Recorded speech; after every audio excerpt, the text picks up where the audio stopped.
नमस्कार दोस्तों, इस वीडियो में हम कॉप डगलस उत्पादन फलन के विषय में पढ़ेंगे। इस वीडियो में हम उत्पादन फलन की व्याख्या, मान्यताएं, विशेषताएं, उपयोगिताएं और विभिन्न अर्थशास्त्रियों के द्वारा की गई इसकी आलोचनाओं के विषय में जानेंगे। आइए शुरू करते हैं। कॉप डगलस उत्पादन फलन का प्रतिपादन चार्ल्स कोब एवं पॉल डगलस द्वारा 1928 में प्रकाशित अपनी पुस्तक a theory of production function में किया गया था। यह फलन अमेरिकी विनिर्माण उद्योगों के आनुभविक अध्ययन पर आधारित है। यह दीर्घकालीन रेखीय उत्पादन फलन है जो विनिर्माण उद्योग के समस्त उत्पादन के लिए केवल दो साधनों श्रम और पूंजी पर निर्भर है। इस उत्पादन फलन में श्रम और पूंजी का हिस्सा क्रमशः 3/4 व 1/4 था। गणितीय रूप में इसे अगर हम दिखाएं तो ये आता है Q = A L की घात अल्फा K की घात बीटा। यहाँ पर Q बराबर है कुल उत्पादन, एक वर्ष में उत्पादित सभी वस्तुओं का वास्तविक मूल्य। अवधि कुछ भी हो सकती है, यहाँ पर हमने एक वर्ष ली है। L बराबर श्रम, एक वर्ष में श्रम द्वारा काम के घंटे। K बराबर है पूंजी, एक वर्ष में प्रयुक्त कुल मशीनरी, साजो सज्जा, इमारतें आदि का मूल्य। अल्फा और बीटा क्रमशः श्रम व पूंजी की उत्पादन लोच हैं। साथ ही साथ ये श्रम और पूंजी का उत्पादन में हिस्सा भी दिखाते हैं। ये दी गई तकनीकी पर स्थिरांक हैं और अल्फा और बीटा का योग 0 से अधिक होता है। ए का यहाँ पर मतलब है उत्पादन का वह भाग जो श्रम और पूंजी के द्वारा व्यक्त नहीं किया जा सकता। इसे अवशिष्ट या तकनीकी परिवर्तन भी कहा जाता है। इसे कुशलता प्राचल एवं कुल साधन उत्पादकता भी कहा जाता है। यह भी एक स्थिरांक है। ए गुणांक यानी कि जो ए है वो उत्पादन के साधनों के संगठन की दक्षता को मापने में सहायक होता है।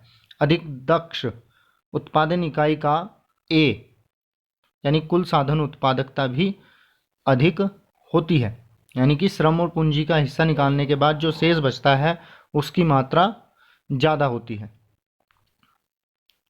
कॉप डगलस उत्पादन फलन की मान्यताएं। उत्पादन के केवल दो ही उत्पादन साधन है, पूंजी तथा श्रम। श्रमिकों एवं पूंजीगत पदार्थों की उत्पादन क्षमता दिए हुए समय में स्थिर है। अन्य कारक जैसे तकनीकी प्रगति, संगठन की दक्षता आदि दिए हुए समय में स्थिर है। उत्पादन फलन को मूलतया कॉप डगलस ने मूलतया पैमाने के स्थिर प्रतिफल के लिए निर्धारित किया था, अर्थात अल्फा प्लस बीटा = 1 के लिए, यानी कि अल्फा और बीटा का श्रम और पूंजी का जो हिस्से का योग है वो 1 के बराबर होता है। श्रम के सापेक्ष सीमांत उत्पादकता प्रति श्रम इकाई उत्पादन के समानुपाती है और पूंजी के सापेक्ष सीमांत उत्पादकता प्रति पूंजी इकाई उत्पादन के समानुपाती है। इन दोनों ही मान्यताओं का जो लास्ट की मान्यता है, इनका मतलब है कि श्रम की सीमांत उत्पादकता श्रम की औसत उत्पादकता के बराबर है। ठीक है, क्योंकि स्थिर पैमाने के प्रतिफल लागू हैं और इसी प्रकार से पूंजी की जो सीमांत उत्पादकता है वो पूंजी की औसत उत्पादकता के बराबर है। कॉप डगलस उत्पादन फलन की विशेषताएं। रेखीय समरूप यानी कि प्रथम कोटि का समरूप उत्पादन फलन है। यह पैमाने के स्थिर प्रतिफल की व्याख्या करता है। माना, यहाँ पर उदाहरण ले लेते हैं, माना L और K की मात्राओं को n गुणा किया जाता है तो उत्पादन मान लीजिए Q1 हो जाता है। प्रथम कोटि के समरूप उत्पादन का फलन है कि अगर हम किसी भी निश्चित अनुपात में साधनों को बढ़ाते हैं तो ठीक उसी अनुपात में उत्पादन बढ़ जाता है। वही हम यहाँ पर देखेंगे, हमने L और K को n गुना किया और तब देखते हैं कि ये जो Q1 है ये NQ हो जाना चाहिए। तब हम इसको लिखेंगे Q1 बराबर A, L को n गुना करके और K को n गुना करके ऐसे लिखा जाएगा। फिर यहाँ पर इनको हम अलग अलग भी लिख सकते हैं, जैसे कि n की घात अल्फा और n की घात बीटा।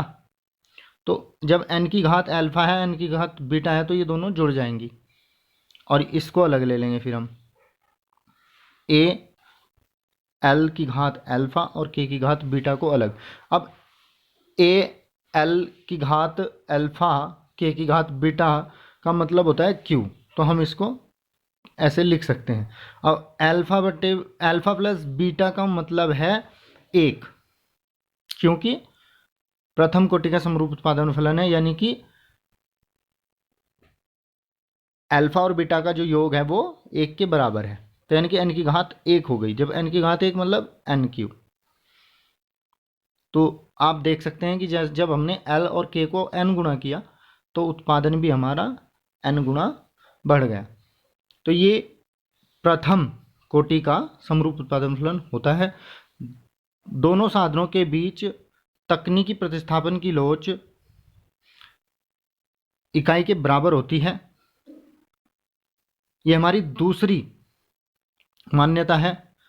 दरअसल पहली है हमारी रेखीय समरूप उत्पादन फलन। तो ये चित्र समरूप उत्पादन फलन को दिखाता है। ठीक है, जैसे जैसे उत्पादन अगर आप समान अनुपात में बढ़ाएंगे तो उत्पादन भी आपका समान रूप से बढ़ेगा। अब हमारी दूसरी जो ये है दोनों साधनों के बीच तकनीकी प्रतिस्थापन की लोच इकाई के बराबर होती है। ये हमारी दूसरी विशेषता है कॉफ डगलस उत्पादन फलन की, यानी कि साधनों में तकनीकी प्रतिस्थापन की लोच बराबर होगी। इसका सूत्र ये है, श्रम पूंजी अनुपात L बटे K में आनुपातिक परिवर्तन बटे श्रम व पूंजी में प्रतिस्थापन की सीमांत दर, यानी कि MRS या MRTS भी बोलते हैं इसको, LK में आनुपातिक परिवर्तन, ये 1 के बराबर होना चाहिए, या ये कह लीजिए कि ये होता है 1 के बराबर। इसको हम यहाँ पर सिद्ध करेंगे। इससे पहले हम क्या करते हैं, इनको इस रूप में लिखते हैं। LK में आनुपातिक परिवर्तन अगर हमें निकालना है तो हम लिखेंगे डिफ्रेंशिएशन LK, यानी कि परिवर्तन L बटे K में और बटे LK। इसी तरह से MRTS LK में परिवर्तन बटे MRTS LK। ठीक है, श्रम पूंजी की प्रतिस्थापन की सीमांत दर है ये MRTS। तो अब हमें क्या चाहिए, हमें चाहिए MRTS होता क्या है, तो इसको देख लेते हैं। इसको हम समीकरण 1 लिख लेते हैं पहले। अब हम आगे बढ़ते हैं। MRTS LK अगर हमें निकालना है तो ये होता है MPL बटे MPK, यानी कि श्रम की सीमांत उत्पादकता बटे पूंजी की सीमांत उत्पादकता। और इसको हम ऐसे लिख सकते हैं, डेल Q बटे डेल L। इसी तरह से जब पूंजी की सीमांत उत्पादकता लिखनी हो तो ये होता है डेल Q बटे डेल K। अब ऊपर वाले का हम क्या करते हैं, डिफ्रेंशिएशन करेंगे, और पर इससे पहले हम लिखेंगे Q को क्या लिख सकते हैं हम, A L की घात अल्फा K की घात बीटा। तो इसको हम ऐसे लिख लेंगे। इसी तरह से हम इसको भी लिख लेते हैं। अब हम इनका डिफ्रेंशिएशन करेंगे। तो जब हम डिफ्रेंशिएशन करते हैं तो क्या होता है कि डिफ्रेंशिएशन में, क्योंकि ऊपर वाला देखिए आप, ऊपर वाले को जब हम करते हैं, यानी कि इसको डेल A L की घात अल्फा K की घात बीटा बटे डेल L, तो L के सापेक्ष करेंगे क्योंकि L में परिवर्तन हुआ है। ठीक है, तो L के सापेक्ष जब हम करेंगे तो ये हो जाता है हमारा, जो स्थिरांक है वो जो का त्यों रहेगा। तो स्थिरांक क्या है हमारा, एक तो K की घात बीटा और A, ये दोनों स्थिरांक हैं, तो इनमें कोई परिवर्तन नहीं होगा, ये सेम रहेंगे। और हमारा परिवर्तन कहाँ हो रहा है, L में, क्योंकि हम L के सापेक्ष कर रहे हैं। तो L का क्या हो जाएगा, डिफ्रेंशिएशन करने पर अल्फा जो घात है वो सामने आ जाएगी, L के गुणांक में आ जाएगी, यानी कि गुणा करने में। ठीक है, और a माइनस वन हो जाए, अल्फ़ा माइनस वन हो जाएगा l की घात। इसी तरह से जब हम k के सापेक्ष नीचे वाले को करेंगे, ठीक है, डिफ्रेंशिएशन, तो इसका भी इस तरह से हो जाएगा, क्योंकि यहाँ पर k में परिवर्तन है, k के सापेक्ष डिफ्रेंशिएशन किया गया है, तो यहाँ पर क्या हो जाएगा, k का जो बीटा घात है वो सामने आ जाएगी, a और l की घात अल्फ़ा स्थिर हैं, वो ज्यों के तो रहेंगे, उनमें कोई परिवर्तन नहीं होगा, और k की घात बीटा माइनस वन हो जाएगी। अब आप यहाँ पर देख सकते हैं कि इनको हम कैसे लिख सकते हैं, a से a कट गया यहाँ पर, और अब बचता है अल्फ़ा, l की घात अल्फ़ा माइनस वन है, तो इसको हम लिख सकते हैं अल्फ़ा की घात a और अल्फ़ा की घात माइनस वन, k की घात बीटा। इसी प्रकार से हम नीचे लिख सकते हैं बीटा l की घात अल्फ़ा, k की घात बीटा और k की घात माइनस वन, अलग अलग करके लिख सकते हैं। तो अब आप यहाँ देखिए कि l की घात अल्फ़ा से l की घात अल्फ़ा कट जाता है, और k की घात बीटा से k की घात बीटा कट जाता है, तो हमारे पास बचता है MRTS l के बराबर alpha l minus one, l की घात माइनस वन है ये, इसको थोड़ा ध्यान में रखेंगे, और इसी तरह से बीटा की घात नहीं, बीटा गुणा l की k की घात माइनस वन, तो ये हमारे पास बच जाते हैं। इनको हम लिख सकते हैं अल्फ़ा बटे बीटा, और ये जो l की घात माइनस वन है तो ये नीचे चला जाएगा, यानी कि एक बटा l है ये, और k की घात माइनस वन का मतलब होता है एक बटा k, तो ये ऊपर चला जाएगा। तो ये इस तरह से हमारे पास होता है, इसको हम अलग अलग करके इस तरह से लिख सकते हैं अल्फ़ा बटे बीटा गुणा k बटे l, तो इसको हम समीकरण 2 ले लेते हैं। अब MRTS का जो मान आया है वो आया है अल्फ़ा बटे बीटा गुणा k बटे l, ये हमारी समीकरण 2 है। इस समीकरण 2 में से MRTS LK का मान हम समीकरण 1 में जो हमारी थी इस वाली में हम रखते हैं, तो जब हम इसमें मान रखते हैं तो हमारा हो जाता है ये, ठीक है। MRTS LK की जगह हमने लिख दिया है अल्फ़ा बटे बीटा ब्रैकेट गुणा k बटे l, तो ये मान हमने यहाँ पर भर दिया है। इसको थोड़ा ऊपर ले लेते हैं क्योंकि नीचे बोर्ड पर जगह नहीं है। तो अब आप यहाँ देखिए l k बटे l जो है वो बटे में है, ये आप देख सकते हैं यहाँ पर, तो इसको हम क्या कर सकते हैं, इसको हम गुणा में लिख सकते हैं। तो हमने इसको गुणा में लिखेंगे तो क्या हो जाएगा, l बटे k हो जाएगा इसका। और इसी प्रकार से हम जब नीचे वाले में ये जो बटे में है, डिफ्रेंशिएशन पहला ब्रैकेट है, फिर भाग दे करके दूसरा MRTS LK का मान है, ये भाग में है, तो इसको भी हम गुणा में लिखेंगे। तो क्या लिखेंगे, जब इसको हम गुणा में लिखते हैं तो इसका भी उल्टा हो जाएगा, यानी कि अल्फ़ा बटे बीटा का हो जाएगा बीटा बटे अल्फ़ा, और k बटे l का हो जाएगा l बटे k। अब यहाँ पर भी क्योंकि डिफ्रेंशिएशन में क्या होता है, जो स्थिरांक है हमारा अल्फ़ा बटे बीटा, तो ये हमारा शुरू वाले में बोल रहा हूँ मैं, शुरू वाला जो ब्रैकेट है उसमें डिफ्रेंशिएशन, नीचे वाला डिफ्रेंशिएशन अल्फ़ा बटे बीटा ब्रैकेट में और k बटे l इनका है। तो जो डिफ्रेंशिएशन होना है वो सीधी सी बात है कि k बटे l में होगा, क्योंकि अल्फ़ा बटे बीटा जो है वो स्थिरांक है, तो अल्फ़ा बटे बीटा को हम बाहर लिख सकते हैं ऐसे करके, जैसे इसमें लिख दिया है, यानी कि ये हो जाएगा हमारा अल्फ़ा बटे बीटा डिफ्रेंशिएशन k बटे l बीटा बटे अल्फ़ा और l बटे k, ये जो के तो रहेंगे बाकी। अब आप यहाँ पर देखिए डिफ्रेंशिएशन k बटे l वाला ब्रैकेट ऊपर ये कट जाएगा और ये भी कट जाएगा, आपस में दोनों कट जाएंगे। इसी तरह से l बटे k और l बटे k कट जाएंगे। अब बचते हैं हमारे पास अल्फ़ा बटे बीटा और बीटा बटे अल्फ़ा, तो ये भी आपस में कट जाएंगे क्योंकि ये दोनों व्युत्क्रम हैं एक दूसरे के, रेसिप्रोकल्स हैं, तो ये भी कट गए। तो यहाँ पर बचता है हमारा एक, तो यानी कि दोनों साधनों के बीच तकनीकी प्रतिस्थापन की जो लोच है वो इकाई के बराबर होती है। तीसरी विशेषता है कि परिवर्तनशील साधन की सीमांत उत्पादकता घटती हुई होती है। चौथी विशेषता है पैमाने के प्रतिफल श्रम व पूंजी की उत्पादन लोचों के योग पर निर्भर करते हैं। अगर श्रम और पूंजी के उत्पादन लोचों का योग यानी कि अल्फा प्लस बीटा 1 है तो पैमाने के स्थिर पर प्रतिफल प्राप्त होते हैं। यदि अल्फा प्लस बीटा इकाई से अधिक है तो पैमाने के बढ़ते प्रतिफल प्राप्त होते हैं। और यदि अल्फा प्लस बीटा कम है इकाई से तो पैमाने के घटते प्रतिफल प्राप्त होते हैं। पांचवी विशेषता है कि कोप डगलस उत्पादन फलन हिक्स और हैरोल्ड द्वारा जो तकनीकी प्रगति की तटस्थता के विषय में विचार रखे गए हैं उनके संबंध में ये लागू होता है। यानी कोप डगलस उत्पादन फलन हिक्स और हैरोल्ड दोनों की तटस्थ तकनीकी प्रगति को प्रदर्शित करता है। अगली वीडियो में हम हिक्स हैरोल्ड की तटस्थ तकनीकी विचारों को समझेंगे कि क्या है ये तटस्थ तकनीकी प्रगति। तो ये इसकी पांचवी विशेषता है। पूछ लिया जाता है कि कोप डगलस फलन किन अर्थों में तटस्थ है, ठीक है ना, तटस्थ तकनीकी प्रगति को प्रदर्शित करता है, किसके अर्थ में, हिक्स के, हैरोल्ड के या दोनों के, तो दोनों के करता है।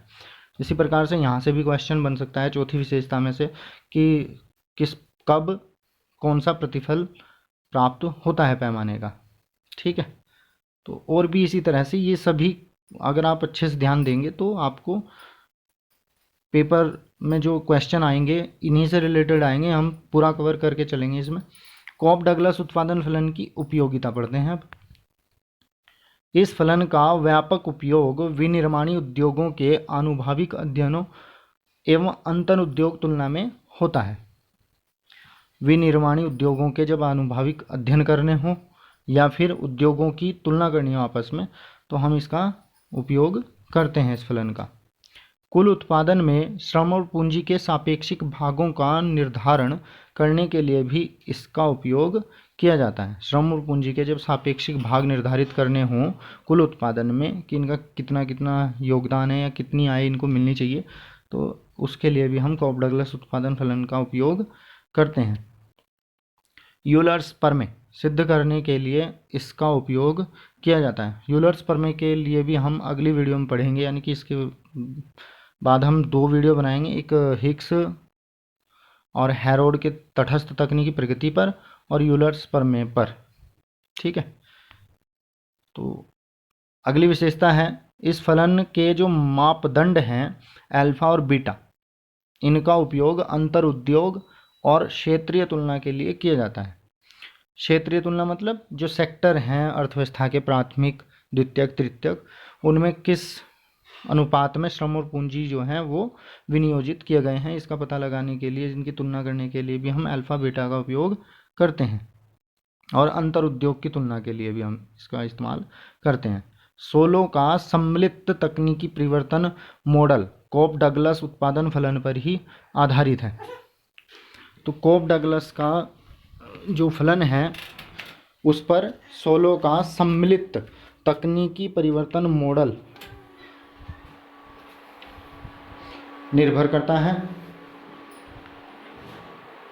अर्थशास्त्रियों ने इस फलन को 2 से अधिक साधनों पर लागू करने का प्रयास किया है, क्योंकि कोप डगलस ने केवल 2 श्रम और पूंजी 2 साधन माने थे, लेकिन जो अन्य अर्थशास्त्री हैं उन्होंने इसे 2 साधनों से अधिक पर लागू करने का प्रयास किया है। इस फलन को कृषि पर लागू नहीं किया जा सकता, क्योंकि गहन कृषि के अंतर्गत वृद्धिमान प्रतिफल प्राप्त होते हैं और ये विनिर्माणी उद्योगों के लिए बनाया गया था। लेकिन भारत में कृषि क्षेत्र में किए गए व्यापक अध्ययनों से प्रोफेसर A.M.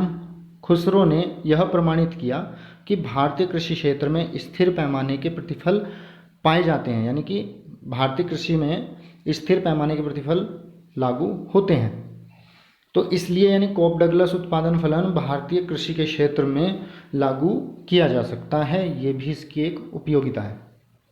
कोप डगलस उत्पादन फलन की आलोचना कुछ विचारकों जैसे H.B. चेनरी, B.S. Minhas, K.J. Arrow तथा R.M. सोलो ने इसकी आलोचना की है। क्या क्या आलोचनाएं की हैं? यह उत्पादन फलन श्रम व पूंजी के अलावा अन्य साधनों के योगदान को शामिल नहीं करता, जबकि वास्तविक उत्पादन प्रक्रिया में अन्य साधनों का भी महत्वपूर्ण योगदान होता है। यह फलन श्रम व पूंजी की सभी इकाइयों को समरूप और सजातीय मानता है, जबकि सीधी सी बात है कि श्रम और पूंजी की जो इकाइयां हैं वो कुशलता में भिन्नता रखती हों। इस फलन की पैमाने के स्थिर प्रतिफल की मान्यता अवास्तविक है। बाद में इसमें संशोधन किया गया है और इसको बढ़ते और घटते प्रतिफल के अंतर्गत भी लागू किया गया है। अल्पकाल में तो कुछ समय के लिए पैमाने के स्थिर प्रतिफल प्राप्त हो भी सकते हैं, लेकिन दीर्घकाल में ऐसा होना बहुत ही कठिन होता है। पूर्ण प्रतियोगिता की मान्यता अवास्तविक है।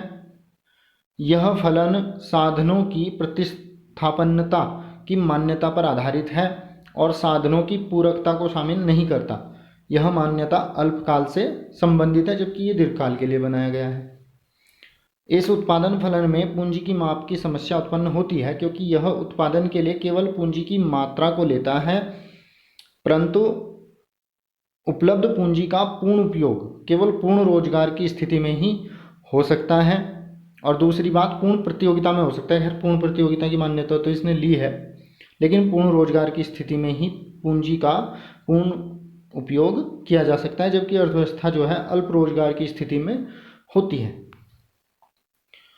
यह फलन दीर्घकाल के लिए उपयुक्त है, परंतु यह स्वयं ही समय तत्व को शामिल नहीं करता, जो इस फलन की सबसे बड़ी कमी है। Thanks for watching. Please like and share the video and subscribe my channel. दोस्तों, ये हमारा पहला पार्ट था। अगले पार्ट में हम उत्पादन फलन पर यानी कॉप डगलस उत्पादन फलन पर आधारित विभिन्न प्रकार के प्रश्नों को हल करेंगे और उनके सूत्र भी जानेंगे। Thanks for watching again.